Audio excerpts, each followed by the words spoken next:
बढ़ते हैं neuropathy awareness में सेकंड टॉपिक की तरफ, symptoms of the neuropathy.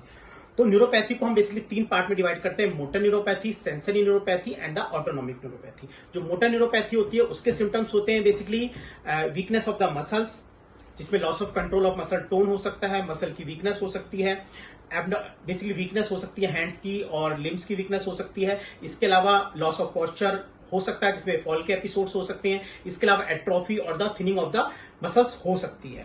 Sensory neuropathy की अगर बात करें तो उसके सिम्टम्स हो सकते हैं, उसमें 2 तरह के सिम्टम्स होते हैं, बेसिकली पॉजिटिव सिम्टम्स होते हैं, नेगेटिव सिम्टम्स हो सकते हैं, जिसमें हो सकता है टिंगलिंग सेंसेशन हो सकता है, जिसमें झंझनाहट महसूस होती है। इसके अलावा नमनेस हो सकती है जिसको सुनपन कहते हैं। इसके अलावा पैरेस्थीसियाज हो सकते हैं जिसमें नॉर्मल सेंसेशन भी पेन की तरह परसीव होता है, हाइपर सेंसेशन जैसी कंडीशन हो सकती है। इसके अलावा बर्निंग सेंसेशन हो सकते हैं और लॉस ऑफ प्रोप्रियोसेप्शन और लॉस ऑफ बैलेंस भी हो सकता है। ऑटोनॉमिक सिस्टम की अगर बात करें तो उसमें हमारे जो सिम्टम्स होते हैं उसमें होता है स्वेटिंग का इंक्रीज होना या डिक्रीज होना, कॉन्स्टिपेशन हो सकता है, डायरिया हो सकता है, एबनॉर्मल ब्लैडर और बॉवल कंट्रोल हो सकता है। Thank you.